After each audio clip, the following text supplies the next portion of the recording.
Asymptotic का मतलब देखते हैं कि एसिम्प्टोटिक का मतलब क्या होता है। देखिए, एसिम्प्टोटिक का मतलब होता है a line that approaches a curve but never touches it. ठीक है, एक लाइन जो एक कर्व को अप्रोच कर रही है बट कभी टच नहीं कर रही। ठीक है, तो अब देखिए एक कर्व है हमारे पास, ये एफ ऑफ एन, ये एक कर्व है। ठीक है, मान लीजिए किसी एल्गोरिदम को रिप्रेजेंट कर रहा है और मुझे इस एल्गोरिदम को अप्रॉक्सीमेट करना है, तो मैं एल्गोरिदम को अप्रॉक्सीमेट करूँगा दूसरे कर्व की मदद से। जो दूसरा कर्व होगा ना, वो इस एल्गोरिदम के बिल्कुल पास से होकर गुजर रहा है, लेकिन ये कभी इसको छुएगा नहीं। ठीक है, ये केवल इसको एक ही बार छू सकता है, कभी जब ये एन नॉट मतलब एक वैल्यू के बाद ये कभी इसको छुएगा नहीं। ठीक है, तो ये एन नॉट वैल्यू पे हो सकता है इसको कभी छू जाए, लेकिन उस पॉइंट के बाद, कहने का मतलब है एक पर्टिकुलर पॉइंट के बाद ये इसको कभी टच नहीं करेगा। ठीक है, तो इसको बोलते हैं एसिम्प्टोटिक बिहेवियर, कि एक लाइन जब एक कर्व को अप्रोच करे लेकिन कभी टच ना करे। तो जी एन जो है इसके बिल्कुल पास से होकर तो गुजर रही है, लेकिन एफ एन को कभी टच नहीं करेगी ये। ठीक है, तो देखिए यहाँ पे मैंने लिखा है कि let f n and g n are functions which represent any algorithm.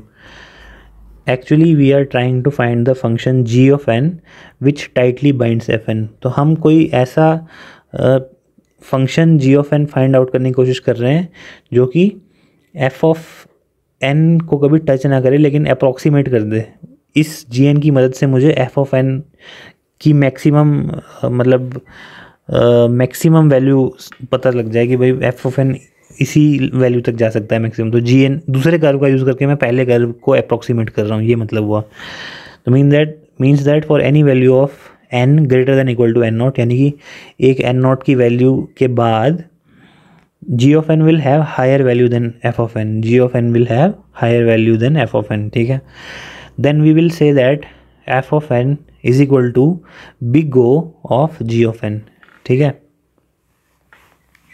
तो इसका ये मतलब हुआ कि जब मैं ऐसा लिखूँ ना कि बिग ओ नोटेशन का जब मैं यूज़ करूँगा, तो इसका ये मतलब हुआ कि जो जी ऑफ एन है ना, that is always greater than और equal to f of N.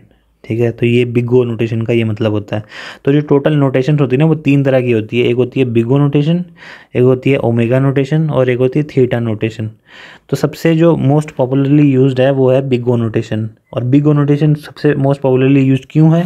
क्योंकि ये वर्स्ट केस के बारे में बताती है। वर्स्ट केस, सबसे बुरे केस में कोई एल्गोरिदम कैसा परफॉर्म करता है, तो ये बिग ओ नोटेशन बताती है।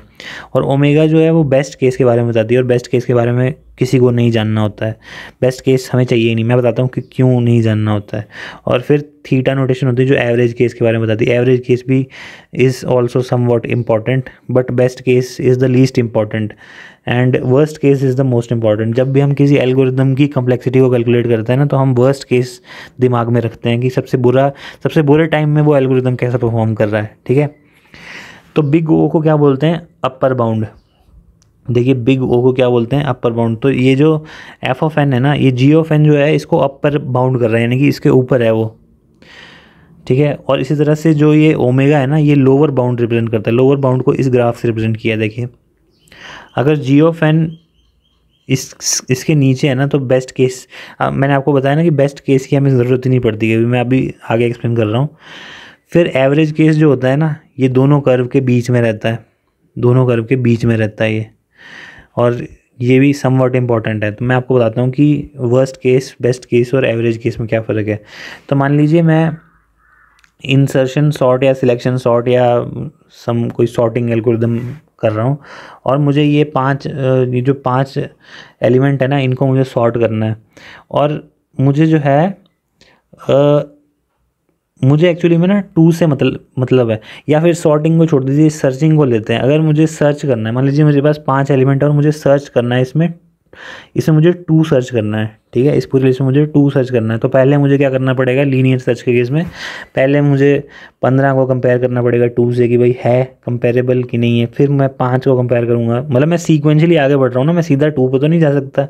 तो सीक्वेंशली फिर मैं नेक्स्ट 7 पे आया। ठीक है, 7 इज़ नॉट इक्वल टू 2, फिर मैं 9 पे आया, 9 इज़ नॉट इक्वल टू 2, फिर मैं लास्ट में 2 पे आया। तो यानी कि ये सबसे बुरा केस है, जब जो मुझे जो एलिमेंट चाहिए था वो सबसे आखिर में मौजूद है। ठीक है, मुझे सबसे ज़्यादा मेहनत करनी पड़ी इस वाले केस में, तो इस केस को बोलते हैं वर्स्ट केस, ठीक है।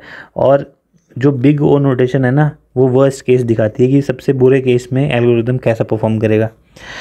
और जो ओमेगा नोटेशन होती है ना, वो बेस्ट केस दिखाती है। बेस्ट केस का मतलब है कि मान लीजिए मुझे इन सब एलिमेंट्स में से मुझे 15 को ढूंढना था, 15 को ढूंढना था, और 15 जो है वो सबसे स्टार्टिंग एलिमेंट ही मुझे 15 मिल गया, ठीक है। तो मुझे जो चीज़ चाहिए थी वो मुझे सबसे पहले ही मिल गया, तो मुझे बाद की चीज़ों को कैलकुलेट ही नहीं करना पड़ा।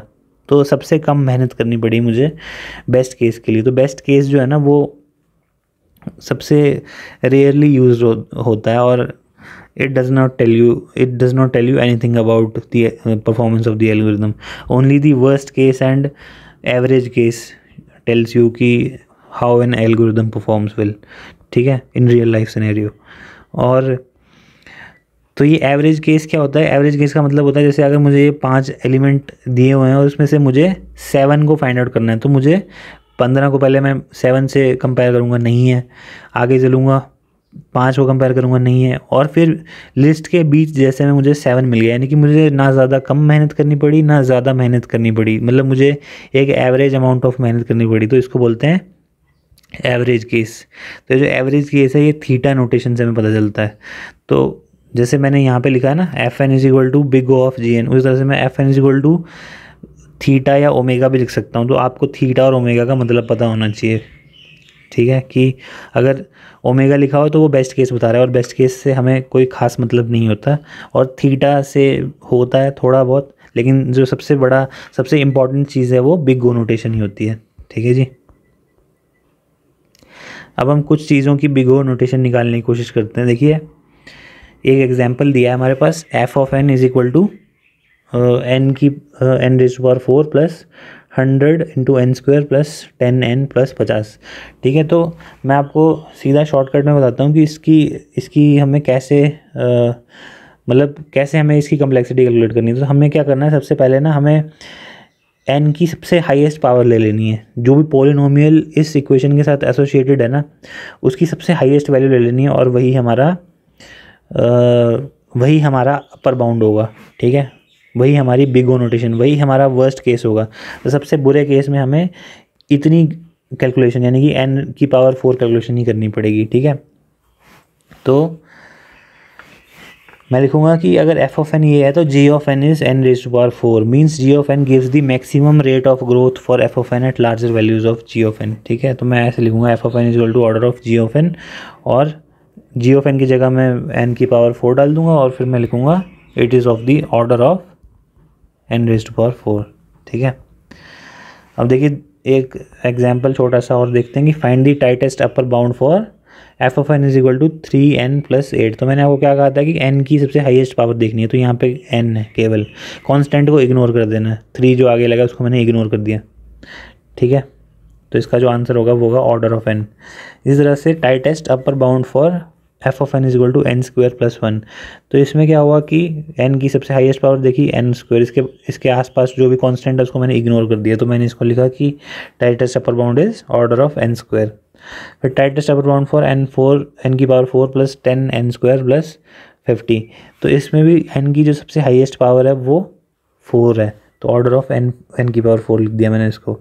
और इस तरह से tightest upper bound for f of n is equal to n, तो ये क्या है, ऑर्डर ऑफ n ऑब्वियसली। और फिर tightest upper bound for f of n is equal to 410।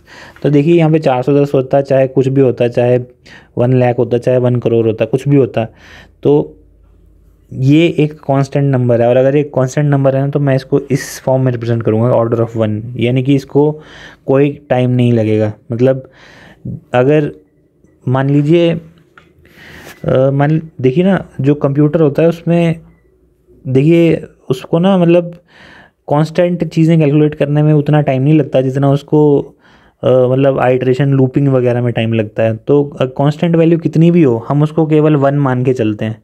तो ये जो कांस्टेंट वैल्यू है, this is also known as constant time, ठीक है। ये कितना भी होता, कितना ही हाई क्यों ना होता, इट डज़ नॉट मैटर, यहाँ पे कोई भी नंबर क्यों ना होता, हम इसको ऑर्डर ऑफ 1 से रिप्रेजेंट करते हैं। तो ये कांस्टेंट टाइम से रिप्रेजेंट होता है ये चीज़।